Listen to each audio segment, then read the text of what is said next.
promised every meeting Steve brought it to me. The latest math. I love it. All right. I call this meeting of the Assembly Enterprise Utility Oversight Committee of the Whole to order. This is January 19, 2023. It's 11:02 a.m. Madam Clerk, would you please take the roll? Mr. Constant, Here. Mr. Cross, Here. Ms. LaFrance, Mr. Presberdia, Mr. Peterson, Present. Ms. Quinn Davidson, Here. Mr. Rivera, Present. Mr. Salt. Mr. Salt, can you hear us on the phone? We can come back. Back to him. Mr. Sweet, Here. Mr. Voland, and Ms. Salatel. Here. You have a quorum. Thank you, Madam Clerk. Today on the agenda, we have our unfinished business items discussion of the Port Plan of Finance and the Eklutna River Restoration Project, which we'll table today. And then we have four items of new business, or five, excuse me, no, four. An update on runway approaches for Merrill Field, CARES Act appropriations for Merrill Field, update on Heritage Land Bank.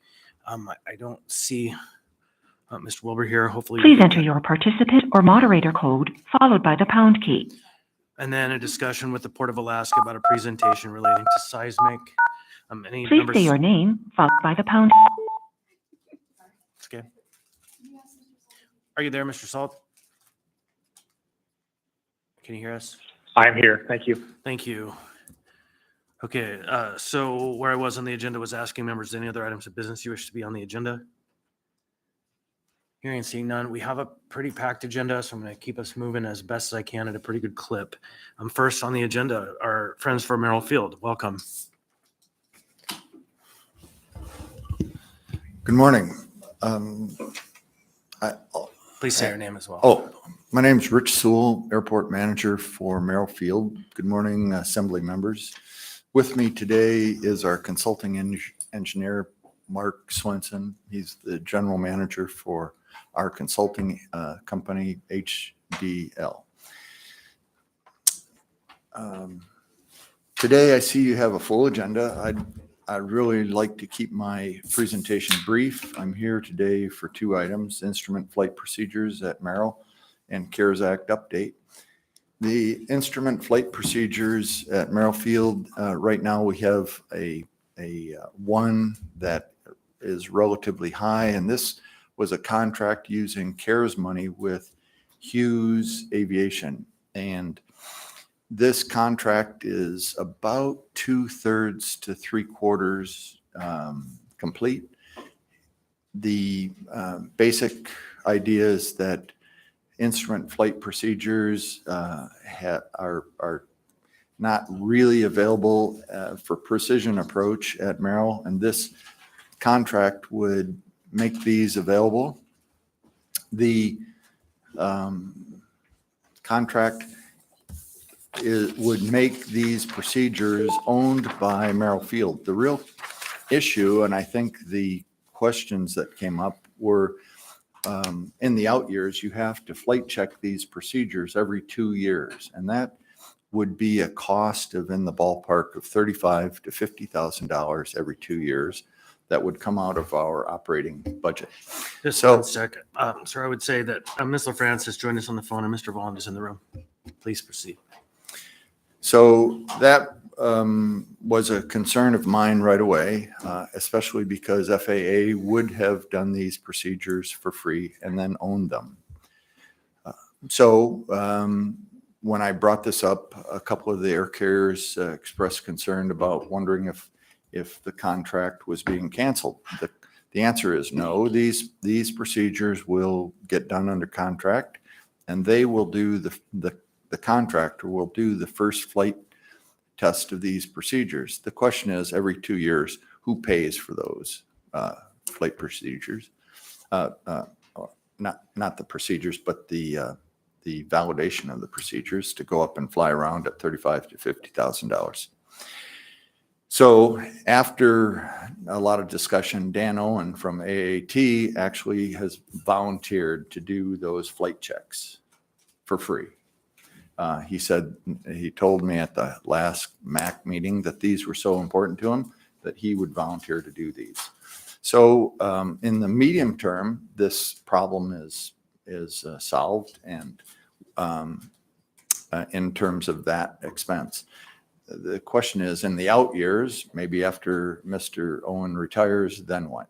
But for the medium term, at least, we have a solution. So this is pretty down in the weeds. Mr. Dunbar and myself received a number of communications relating to questions about the approaches. And so I have a couple questions if no one objects. First, how many of these approaches are we working on now? I believe there's 5, there might be a 6th approach, but then part of this is that not only getting into the airport in bad weather, but departing. So there's approach and departure. So that would be 5 times 2, or No. just 5, both approach or departure? Right, exactly. And do any of these approaches, or have any of these approaches been reviewed for their impacts on the neighborhood? I believe that the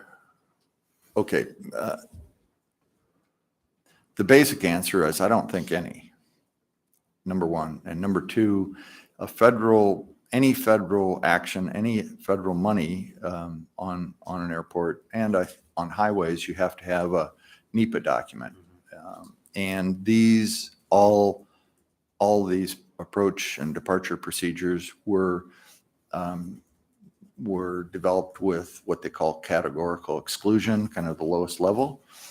In fact, one of the first questions I asked both the previous airport manager and the consultant was, to what extent have you talked to the neighborhood members? And what I got back was basically they hadn't.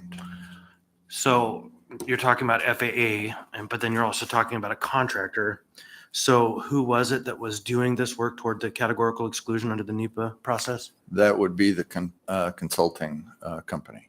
So the contractor we have has excluded the kind of review of the neighborhood impacts. That's very interesting. I don't want to get in the way of these departure and arrival runways, but Fairview neighborhood is the neighborhood that has consistently over the years had airplanes falling down on their roofs. And so I think that it's an irrational argument to say that it should be excluded. And I would welcome to see the documentation of the exclusion. Ms. Alatal. Yeah, so on categorical exclusions under NEPA, is that fully within the contractor's purview, or does the agency has to sign off on the fact that it was determined that there's a categorical exclusion? Well, maybe Mark can correct me if I'm wrong, but I think that that FAA, it goes to the FAA to sign off on. Yeah. And do we know if that's happened yet? I don't know, but I'll have to get back with you. Okay, thank you. Yeah, I would welcome seeing whatever documents we are privileged to see relating to that exclusion, because the impacts to lives is real in that runway. There's a history, and not just on the airfield, off the airfield. Anyone else? Questions relating to Merrill Field? Okay, we will move forward then to the CARES Act appropriations related to Merrill Field. You've presented to us a slide deck, a couple slides. And Desiree, is this up on the website? Thank you. So for those that might be listening on the phone, I believe if you go to the committee's webpage, there is a slide deck you can download.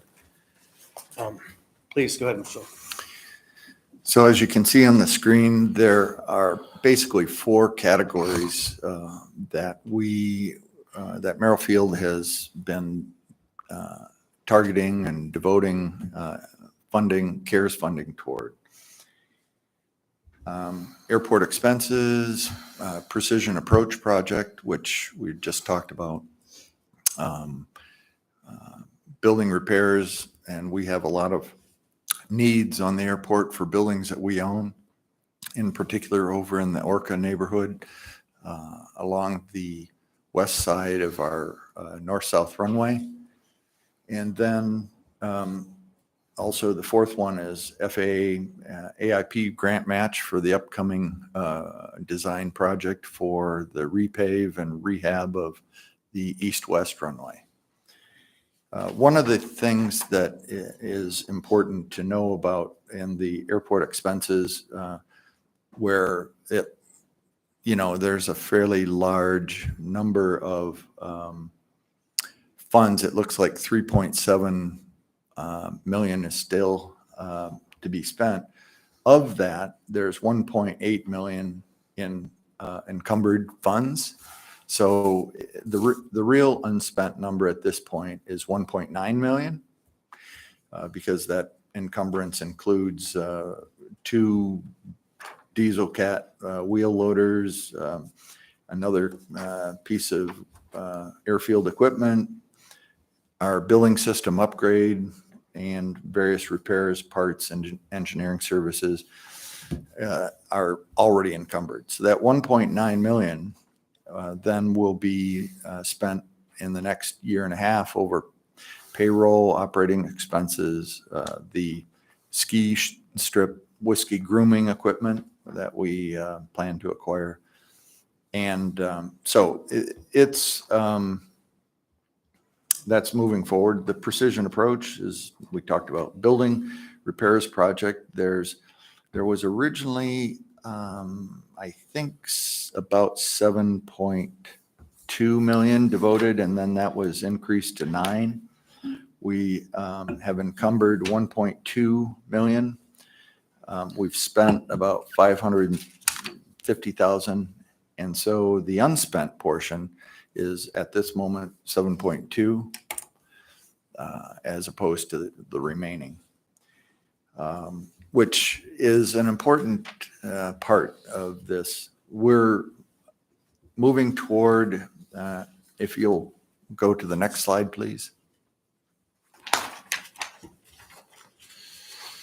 You'll be able to see that there's where we've been, where we're headed, and challenges that we face. And a really important part of this whole CARES funding, CARES Act, is to explain the kind of tortured path that this has led. And I'd like to have Mark speak to the process and our challenges that the whole process has faced. Thank you. Pull it forward, please, so you talk right into it and state your name for the record. Thanks. Sure thing. So HDL is the term consultant for Merrill Field, and we've been working at Merrill since roughly 2007. So we have a lot of history out there. The previous administration at Merrill, when this CARES Act funding hit Merrill Field, they saw the need for improvements on the Orca Street buildings in particular, and the airport manager's building, and also the snow removal equipment building that they have on the field. And this money, those priorities are not very high in the other funding cycle that the FAA has, called the AIP, the Airport Improvement Program, that they use to fund taxiways and runway improvements. So they saw this as a way to update those buildings using federal funding. The problem that CARES Act has had, and you may have seen it in other organizations as well, is that they released this money and they didn't, even the local airport FAA folks here were unclear about the constraints that went with it. And really, the easiest thing that the FAA wanted to use this money for, and probably the intent was to pay for the operational funding that Ralph just described, that first line item in that past slide, where you're paying your payroll and your operational expenses. The original guidance from the FAA was that you can also pay for improvements like maintenance on your buildings. We went, HDL and a team of architects, mechanical engineers, electrical engineers, structural engineers did an inventory of the existing airport buildings, came up with a needs list, code deficiencies, life and safety things that needed to be addressed. We brought this to the FAA and they said, yeah, it looks good, go ahead. and start trying to spend that money. A little bit further down the road, they basically said, hold on, we need to convert this for something like this. We need to convert it to a development grant, which basically means you need to go through the normal processes you would have to go to design an airport, to design a runway, which takes time. It was a speed bump. You have to do an environmental document. You have to do all the necessary things you would have to do. You can't just go buy a new light bulb or a new light fixture. For things like this, you had to go through the normal process. And for procurement to get a contractor on board, you had to go through the normal FAA approved procurement procedure. So we broke the project into sort of a procurement called a CMGC. It's a little bit different than a original design build kind of procurement strategy. It allows you a little bit more. I'll just stop you there and let Yeah. you know that we're very well versed with this, and Okay. we're all very concerned about the abuses that we've witnessed through the CMGC process, Okay. and will be bringing much higher scrutiny. It's just, again, ironic to see that here and everywhere, where we had terms and then all of a sudden the terms changed. And so you don't need to walk too far down that road lest you risk an unnecessary grilling of yourself. Okay. Thank you. No, We have one for you if That you doesn't want. sound great. Okay. Thanks. So just to where we are right now is we have a contractor, and we're working towards getting the NEPA document finalized for that project.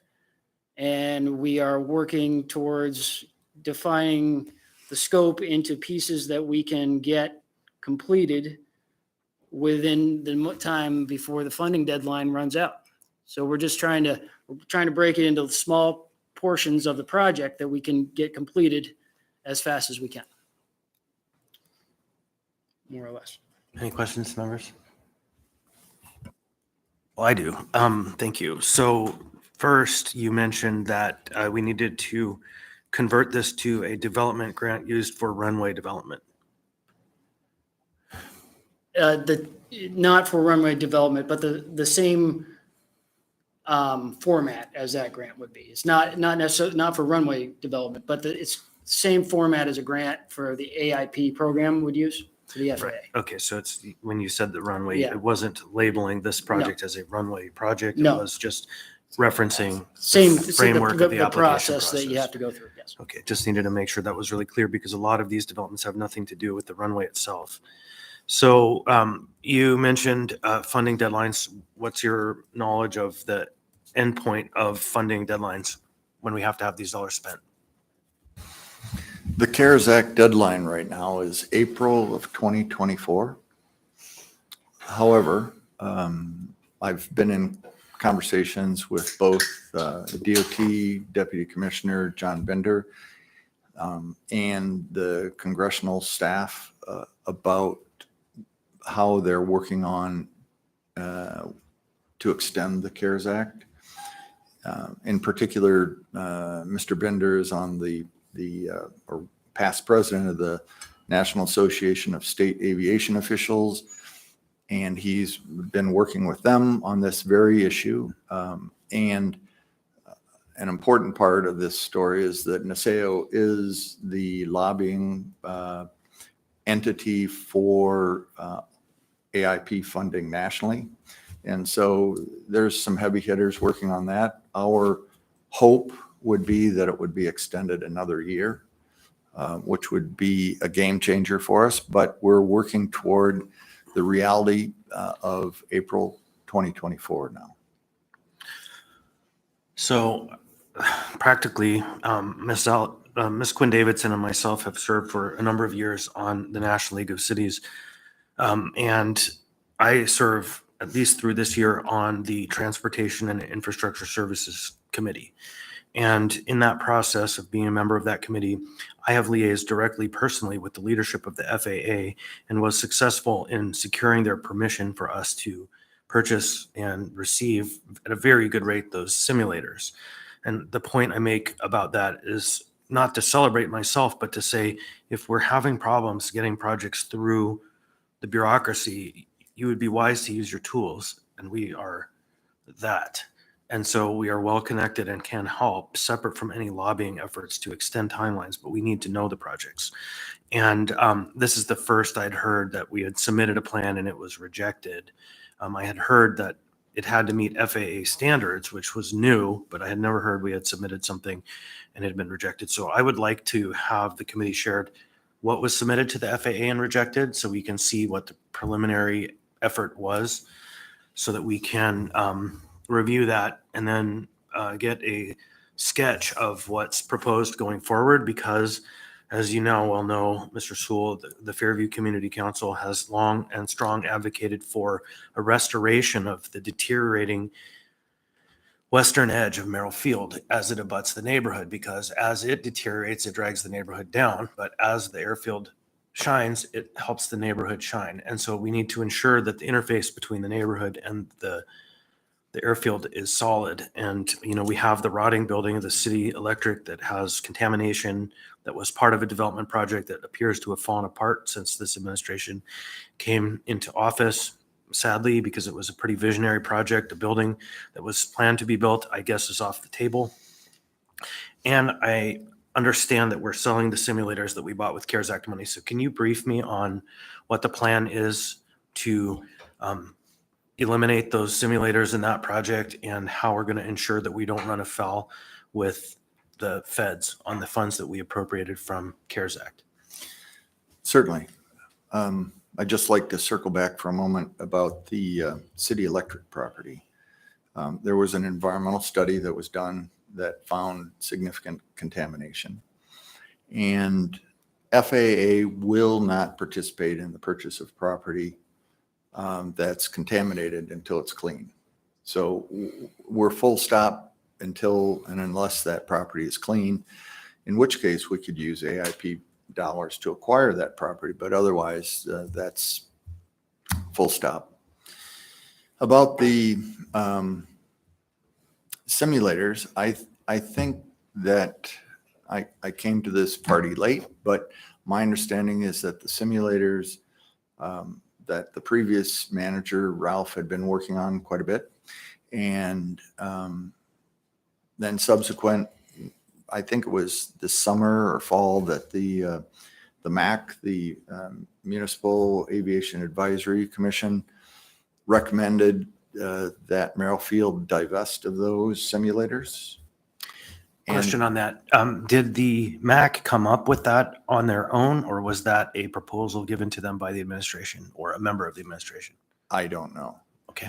However, subsequent to that, when I was, actually, I think it was during my interview, if not shortly after, the mayor told me about this recommendation, and he told me to divest of the simulators.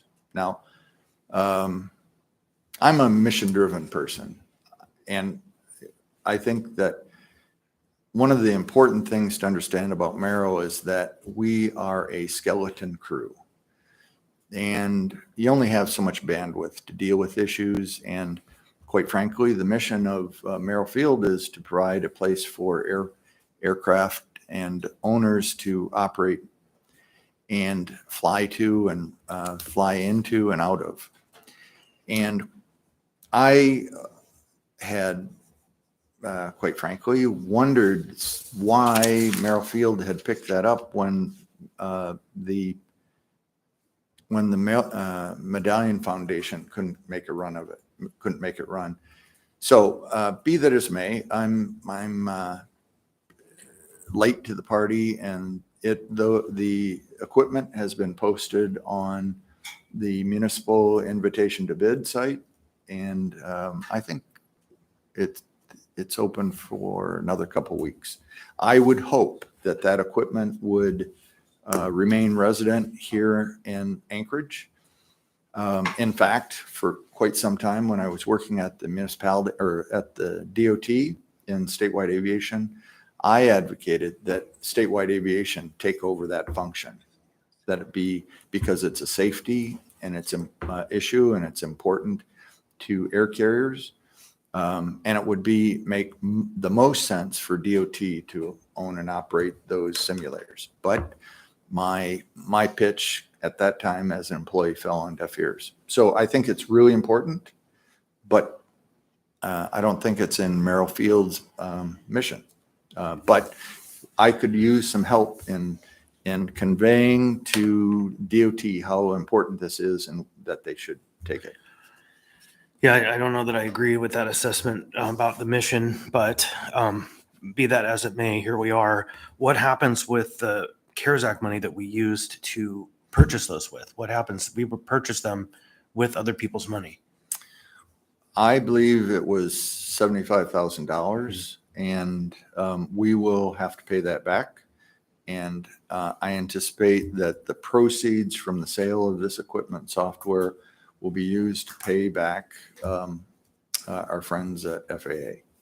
And did the ITB have a number in it, or was it, please tell us what you're willing to pay or best offer? Best offer, but we then have the ability to accept or reject those offers. I'm very interested to understand the fire sale on this. Who is the one who would provide these services or would stand to benefit in the community should the community not be providing these services? Pardon me? Could you repeat the question? Who would be the entity that would be the alternate provider in the community that exists today, not after the ITB, if we aren't providing these services? I approached the Alaska Air Carriers Association. Yeah, I mean, who provides right now, if anybody, Oh, I see. simulator services Oh, in the market? There's no one. There's none. Okay. So at this point, it doesn't appear like somebody stands to benefit if we take these offline. That's good to know from where we sit today. So I have a lot of questions about that. We'll review the ITB and get a sense of what's happening with a project that the Assembly implemented and is now being decommissioned by the administration. So, May I add just one? yep. Yeah. So I finally remembered UAA Aviation Technology Center on Merrill Field has simulators. Okay. And one of the kind of Cadillac versions is a product called Redbird. We have one of those, and I've at least heard interest from UAA about acquiring that one. And so any students can go, in fact, I believe anybody can go over there and use their simulators. So that is a strong possibility. Okay. Kevin, Mr. Cross. Are these simulators currently being leased out by flight schools, or I'm trying to think of, ways that we can generate income from them, since it looks like we've got a $75,000 bill? At the moment, no, because they are being demoed and being kind of showcased right now, quite frankly, by the previous manager. Ralph Gibbs has been very gracious and because quite frankly, he's the only guy around that knows what's there. And so we get a call from somebody that would like to take a looky-loo. We point them in that direction. By demoed, I assume you mean demonstrated, not demolished. So other questions, Mr. Cross? No, I'm just trying to, this must have occurred prior, but so my understanding is we use CARES Act funds to buy simulators, which is not covered under COVID relief funds. And now we got a No, that's not it. historical perspective on this. Yeah, FAA received its own CARES Act funding specific to airfield matters. And these purchases were allowed. Okay. And we used them properly. And now the intent is less than, 2 years later to sell them. Right. And so we used other people's money to buy them. We need to be cognizant of what the strings are attached to that money if we sell them, because we might have some penalties. We might have to just report and justify the change of expenses or pay it back. I don't know. But I'm always conscientious when we're using other people's money of the strings that are attached. Yeah, I'd like to know if there's an effort to lease them out to flight schools that are out there and utilize them in a different capacity and make money to help fund Merrill Field off them. So That thank you. was certainly the initial plan, but we've heard now that somehow the MAC decided they had a mission to sell them because it didn't fit within the mission of the airfield. And then the mayor joined forces and decided they want to sell them. So that's, I think, the current condition. We would love a report on details on the ITB, CARES Act strings, what liability we have, and so we can be in the loop. Okay, I'll do that. One thing that I believe that you need to keep in mind is there needs to be some technical expertise to care and feed those machines and software. We don't have it currently. And in that regard, then we would have, if we were to keep them and lease them out, we would then have to pay for that care and feeding. Absolutely. Absolutely. That was always part of the thinking. And the idea was that it would generate some revenue and cover its costs and provide for a better trained air crew, pilot crew flying over our neighborhoods. So, but we'll get to the facts. Anyone else? Just final question. Please. Just in the interest of time, real quick. Mr. You had Kraus. mentioned that City Electric found a contamination site. I went to the EPA and DEC sites, but I don't see any active sites. Do you have an idea what that contamination and what the cleanup process and what kind of time frame they're looking at? Because just contamination could be a buried heating fuel tank that can you resolve in 90 days, or it could be something more intrusive. So give me an idea of the scope of that project. Please. And again, please state your name. Yeah, Mark Swenson with HDL. Yeah, so actually, the Muni funded a phase 1 and a phase 2 investigation, I think through brownfield grants. It wasn't through FAA.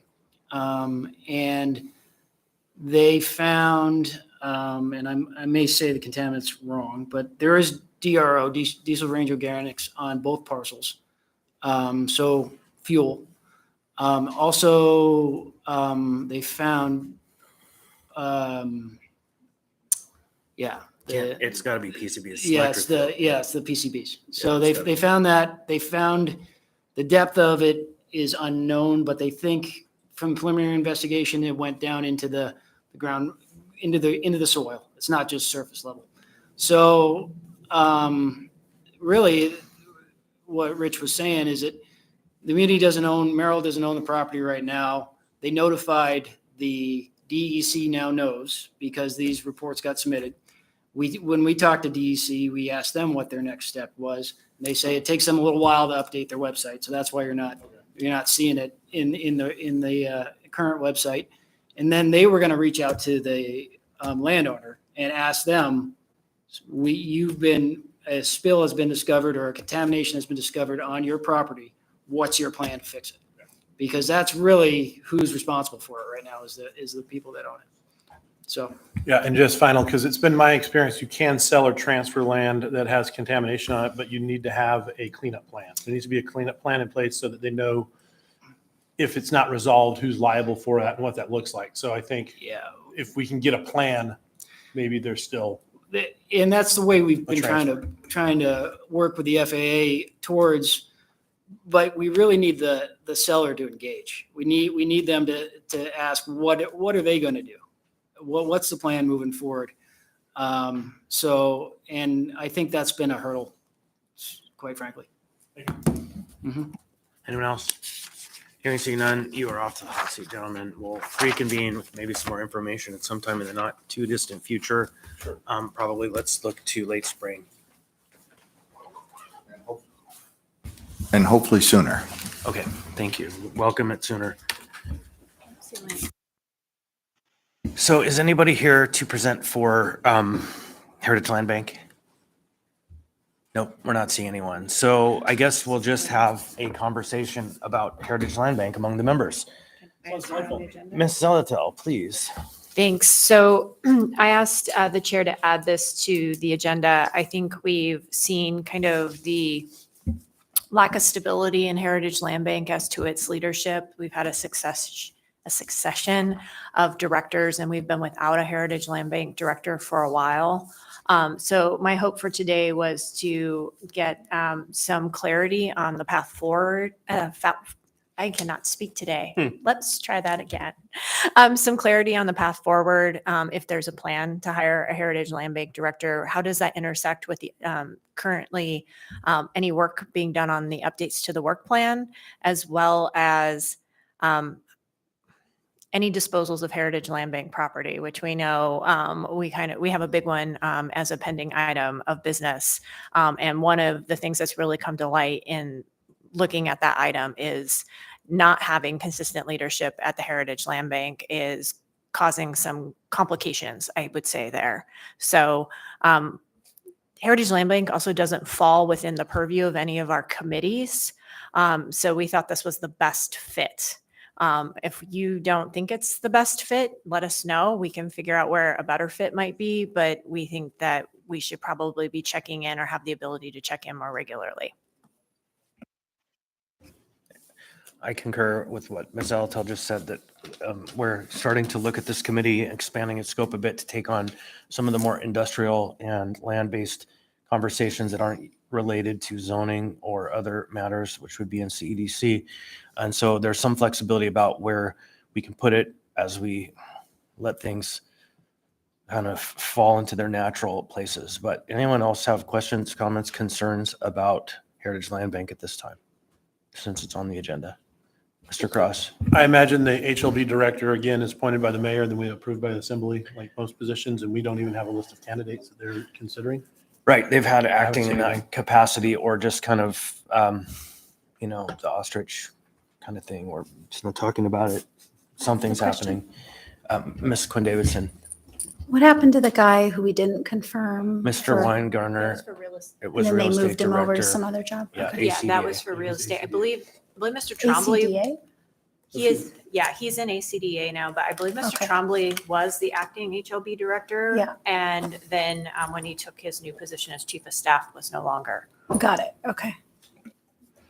Yeah, Mr. Weingartner works closely with the ACDA and does their real estate research on their development projects and everything. So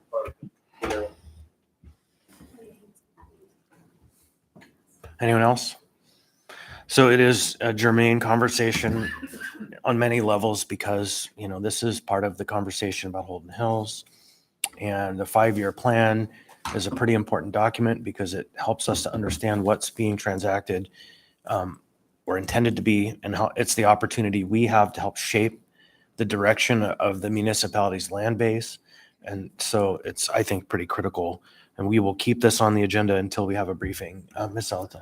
Thank you. And I just want to state kind of the obvious with the assembly priorities on housing. Heritage Land Bank, I think, is a critical piece to that puzzle. And we need to have a way to have regular conversations with them about their work plan and making sure we're in alignment or finding out where we're not in alignment about the use of municipal resources to further the development of housing in Anchorage. Thanks. Anyone else? Hearing and seeing none, we have approximately 20 minutes left. And the next item on the agenda, what's that? Okay, the next item on the agenda, seismic review. Welcome up, Steve and team.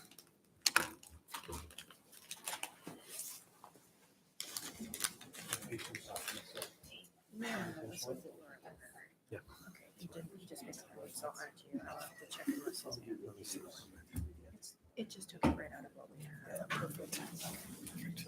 Because all of those things are germane. I just don't want it to lay on the table tonight. knowing what we know. Okay. Well, Daryl's already submitted. No.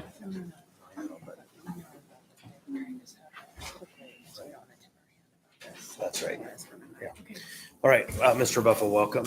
Yes, good morning, and thanks for making the time on the agenda to cover this subject. This started with some email exchanges between myself and John Daly and members Constant and Zalatel, and it turned into something I think that needed a little bit of a bigger showing. At the 50,000-foot level, we're about to send to the Assembly a recommendation for approval of a contract with the designer of record for the cargo docks. And part of what the designer of record is going to be responsible for doing is taking a look at what we have preliminarily determined to be the right seismic standards for the cargo dock. And in preparation for that discussion, John has started to engage with the Geotechnical Advisory Commission to try and get a sense of where our boundaries are with respect to the letter of direction that they sent us in 2014, and where we are today, and is there some wiggle room to relook at the seismic standards with respect to providing an opportunity to reduce the cost of the cargo docks, which is something that I think we're all a little bit sensitive to. And with that, you can see the group that's here, John Daly, and I'll have him introduce Kyle, and David Ames. And of the four of us sitting here, they're the engineers and I'm the marketing major. So I'm going to stop talking and turn it over to them because this is going to get technical and this is where this conversation has to go. Good morning. My name is John Daly. I'm the engineering manager for the Port of Alaska Modernization Program working for the port. And I do have Kyle here from the GAC. He's been a member of the GAC for quite a while.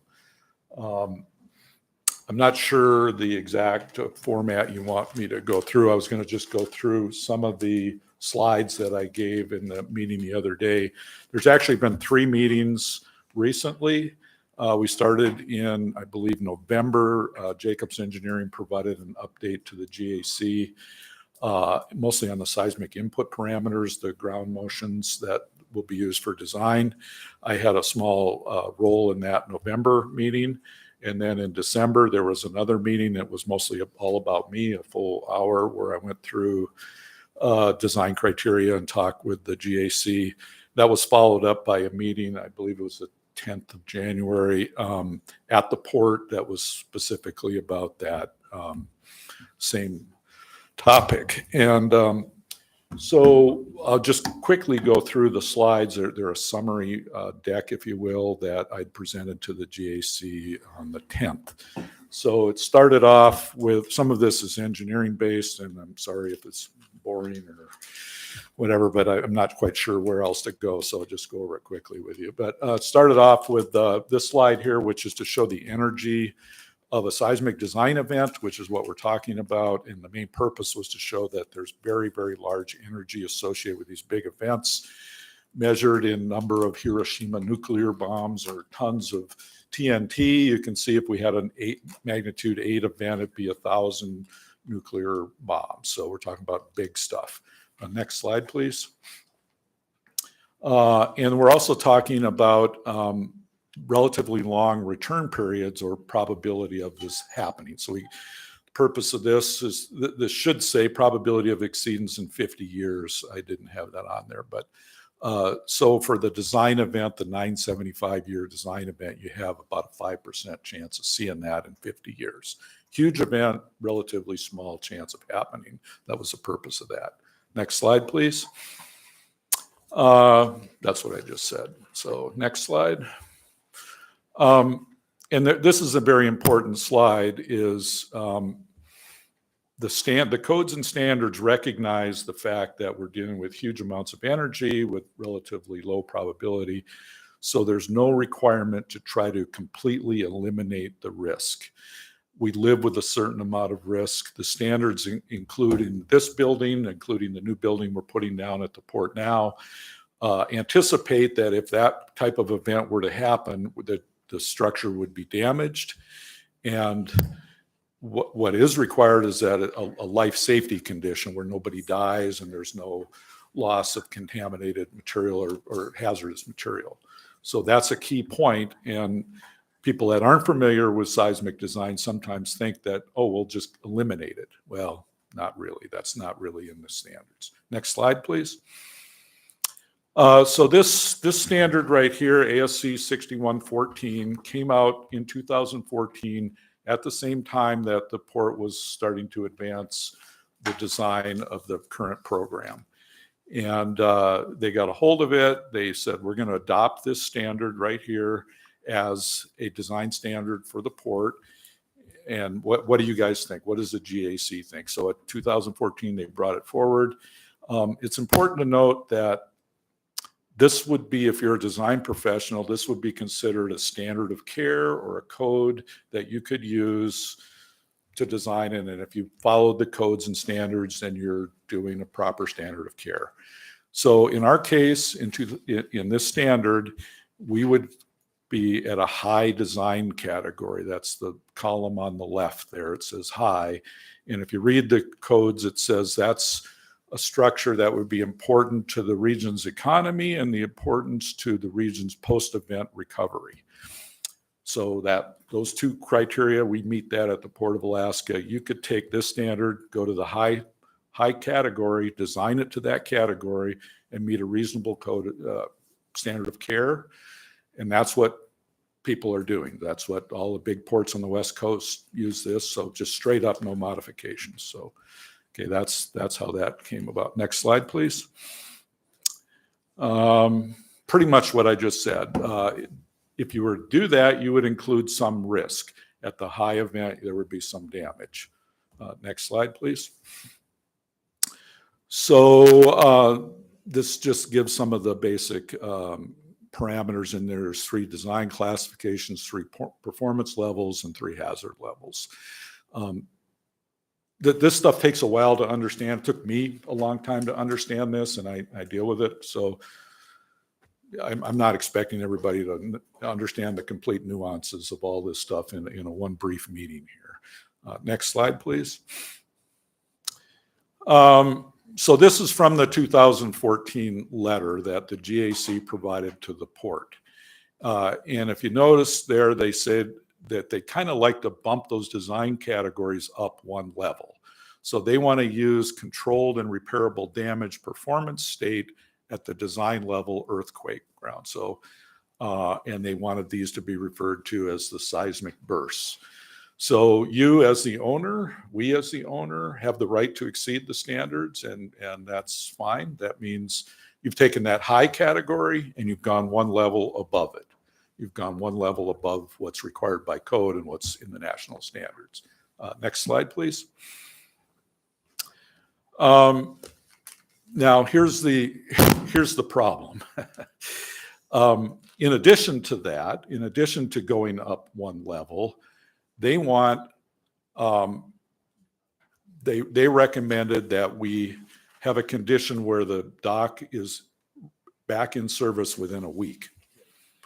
So it should be adjusted to mean, this is a modifier that they're trying to put on this standard, that several days to 1 week after a design level event, the dock is back in service. That's the problem statement that I'm trying to deal with. And it's a, Hold on. Yep. Ms. Alatel. Yep, I think this is the crux of it. So I want to stop there. Yep. So I actually want to go to the comment. I actually have a question. It says the interpretation of this is not in line with the intent of the ASCE 61 committee. Who is that? Is that who set the prior chart that we reviewed? Like, so who there's is- a committee that made this standard. And Okay. it's a committee of about 30 or 40 people. They're from all over the country. They're people from academia, they're port engineers, there's consultants, there's a group that is making this standard. Okay, great. So you think that what the GAC is proposing with that modifier on it in terms of the amount of time goes against the level intent, the intent of the committee as to setting that level that was selected? Pretty much, and I can Yeah, I just want to that. make sure I'm like Yeah. capturing the That's problem. pretty That's where close you think to it is. what I'm Okay, because I saying, see yeah. the next slide, you start to show us how you think that exceeds. And I think after you do that, I'd really like to then let the GAC start getting into this conversation about how they came up with that modifier. Okay, next slide, please. So if you look at this, what they've done is the GAC has said you should use a minimal damage state in the contingency level event and the controlled and repairable damage state in the design level event. Those are the bottom 2 arrows. If you put a modifier on there that says the dock has to remain in service after a week, the effect is that you've taken the minimal damage data and moved it all the way over to the design level event. And the reason for that is basically what you're saying to somebody is, if I have a design level earthquake of magnitude 8, you have to tell me that this thing is going to be operational within 1 week. The only way that you can really get to there logically is to have minimal damage. If you have controlled and repairable damage, that means there might be a repair period, and you might be down longer than that. We can't quantify what that repair period is. So you've pushed it. You started off with a high category, you went higher than high, and now with that statement, we pushed higher than high. We're way over to the right. That's the issue. Is that? I think that's a great explanation. So can we hear from GAC now as to how you got there? I told Kyle when he came that I would do most of the talking. Sorry. That's all right. I can ramble with the best of them. I'm Kyle Brennan with, I'm representing the GAC. I've been on the GAC since 2010, I believe. Was very involved with the conversations that we had internally with the GAC in developing these opinions or these recommendations. Workshops with the port at the time, a lot of internal discussions and conversations in our meetings. Our main concern was all revolving around the importance of the port to Anchorage and the state at large, and how isolated we are. We don't have the local redundancy of ports that, say, Los Angeles or anybody else has. So that was the desire to have a more resilient or a higher standard for this port, or at least a portion of the port, to be resilient and continue service. With the discussion around controlled and repairable damage or minimal damage, what we were really concerned about was making sure that after a very large or design level earthquake, that we would continue to have containers being able to move across the port. And at the time, there was a lot of discussion about this controlled and repairable damage and what does that mean? How long is the port down, and things like that. And that nuance, I think, maybe got a little bit lost, and we were focused on, well, if it takes 3-4 months to repair this damage and the port is down for 3 or 4 months, that's not going to work. But if we have controlled and repairable damage that still allows for serviceability of the port and have the ability for cargo to move across the port, even if it's not fully repaired, that serviceability was what we were really concerned about. And so, the Geotechnical Advisory Commission was really pushing for that, not fully understanding that nuance between, we're dirt guys, a slope fails or it doesn't, so, not understanding that nuance of what that controlled and repairable damage really means and what are the impacts is probably one of the sources of the direction that we went. Okay, so I hear that it sounds like there might be some serviceability modifier in the previous statement, just kind of in this discussion. I have a really basic question, and it might come off as stupid, but I'm just going to ask it because I need to understand the function here. How would the port repair parts and other infrastructure repair parts get to Anchorage in the event of a large seismic event?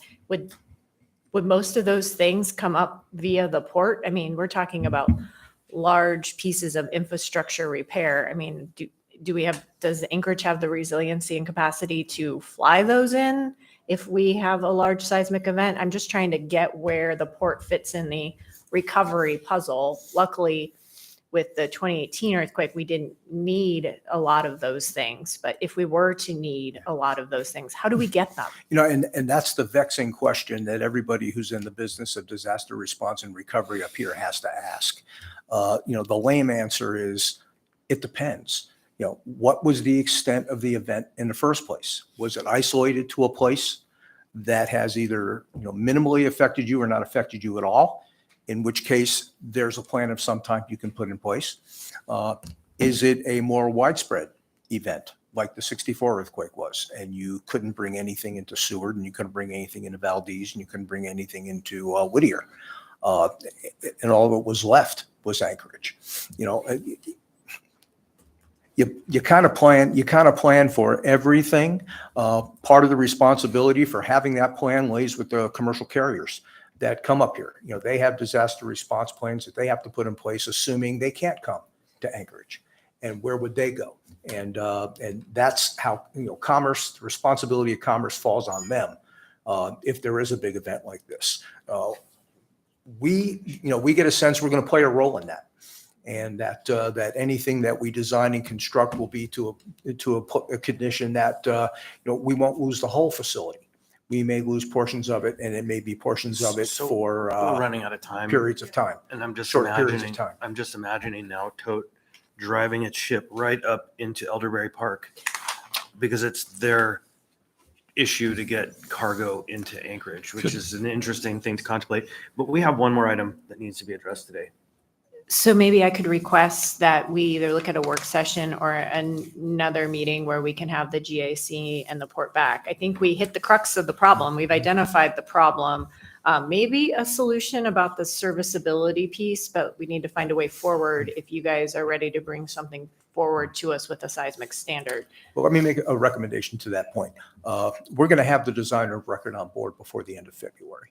So maybe do this in the latter part of February or the early part of March. And then we can bring the designer of record in as well. Great. Right. And then there's one more thing. I just would be remiss if I didn't share with my peers another slide in the slide deck. It's slide 15 on page 8.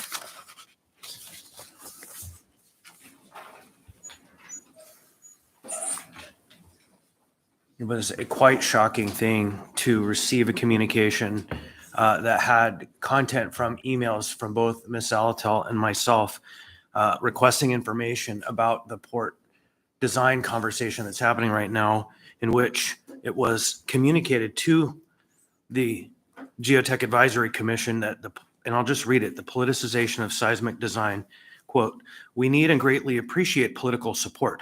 We are also not trying to usurp anyone's authority. That said, politicians should not be encouraged to practice engineering." So one of us wrote, "I would like to see a full analysis of the Geotech Advisory Commission's recommendation and the rationale for varying from the recommendation, since the commission has been the entity we've been relying on for the subject matter expertise to provide us a standard." The other one of us wrote, "It became apparent that the reduction in seismic resilience only provided limited value and cost savings. The part that he didn't show to the committee was, can you show us the cost savings for us reducing the seismic ability? Because when we previously had that presented to us, it was a nominal savings." And so the argument at the time was, well, if it's only that much money, we should definitely design to the higher standard. So I will say I was quite shocked to see my emails used in this manner. Steve, did you design this slide deck? Yeah, I did, and I apologize for that. We probably should have just, because we think, as I went back and reread them, it was your quoting contractors that you had come in and look at this issue for us. Wasn't necessarily words that you spoke. So yeah, I apologize for not making that clearer. So Can I reply to that, sir? you may. So I would take responsibility for that because I did that and presented it to the GAC. It wasn't Steve, although he's assuming responsibility. But I think context is important, and the context with which that was presented was that we are living in an environment that's highly politicized, and seismic in particular can be highly politicized. I purposely removed all names.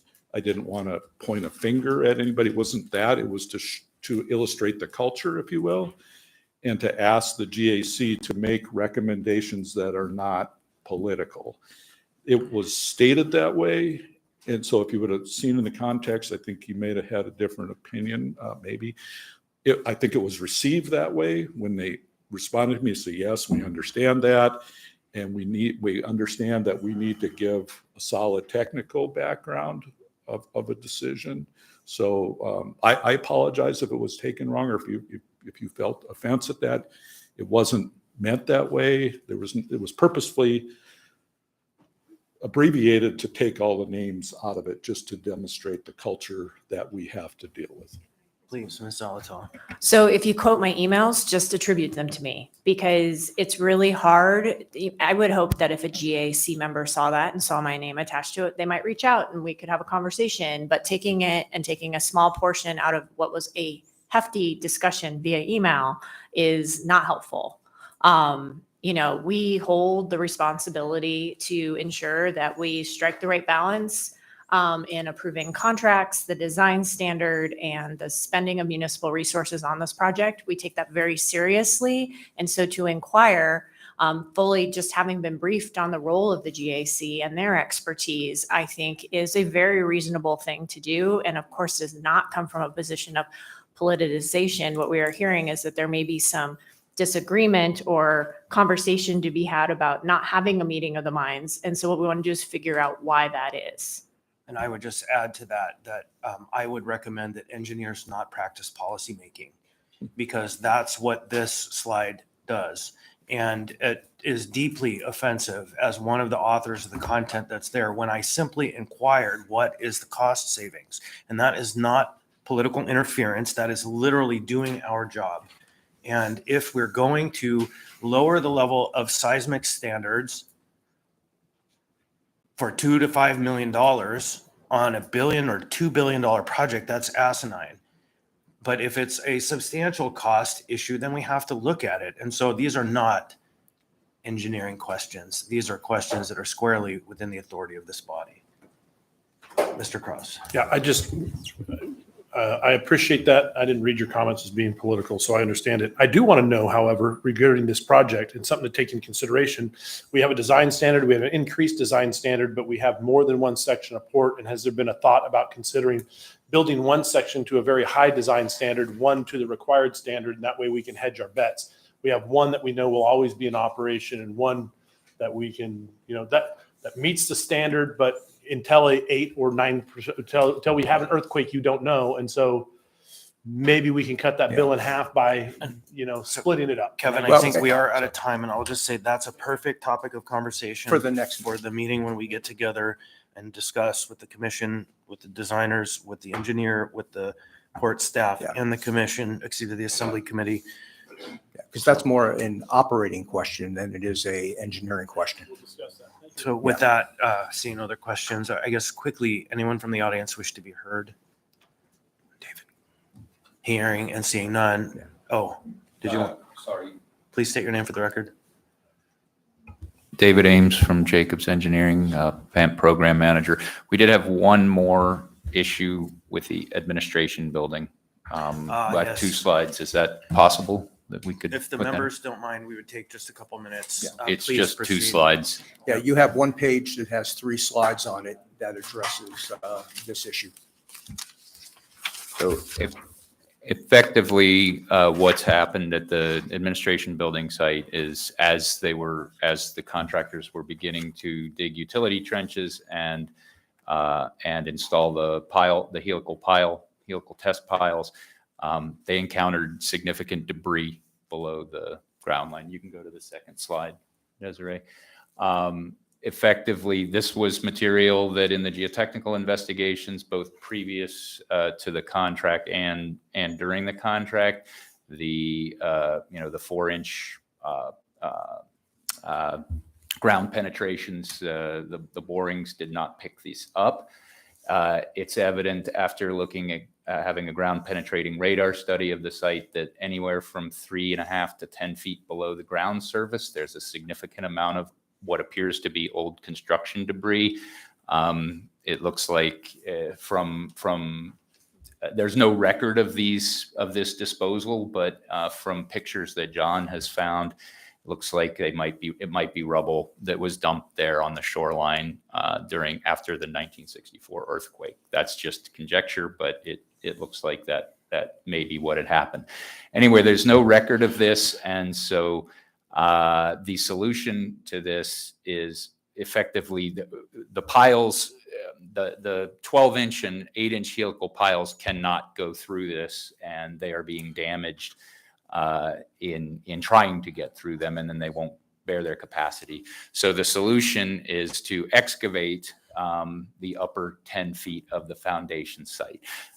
This represents a significant change of scope, but we can do it in about 40 days and keep the project moving. Basically, what would be done is the material would be removed, screened, all debris would be taken out, and then the usable soil would be put back in, and imported fill would come in to replace it.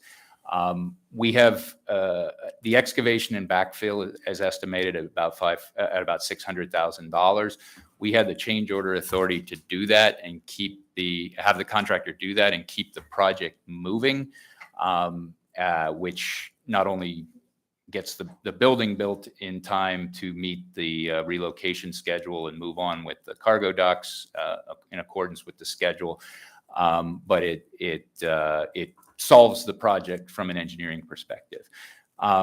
The problem with that is that once we approving that excavation and backfill, we have now used up the change order, effectively used up the change order authority for the project.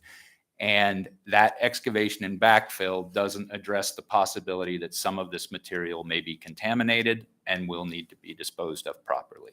So we are going to put in a request for increased change order authority for a worst case scenario, basically adding the $600,000 of the excavation and backfill, considering it a change of scope rather than a contingency. And then potential disposal cost of excavated material, worst case scenario of $825,000. And we're basically we'll be asking and recommending an additional change order authority of $1.4 million in addition to the original $827,000. That would give us the ability to dispose of the material if we need to, as contaminated material. May not have to, but we would hope not to use all of it, but we need to have the ability to keep the contract moving. And then what that would do is then replenish the original change order authority to deal with contingency issues rather than significant changes in scope. So it's likely we'll have a work session on this topic because it's just not possible for us to dive into the details, as the Budget and Finance Committee is next. And we already. What's the timing on this? What's the timing on this? The timing on this, we would basically need this approved by towards the end of February. We were putting it on the last, the change order authority request would probably go to either the second assembly meeting in February or the first one in March. Great. There's time for the committee to hear about it next month or get a work session. Great. We might hear it next month then, since I thought it would be coming sooner. With that, we've already asked the audience if they want to participate. We didn't hear from anybody, and this meeting is adjourned.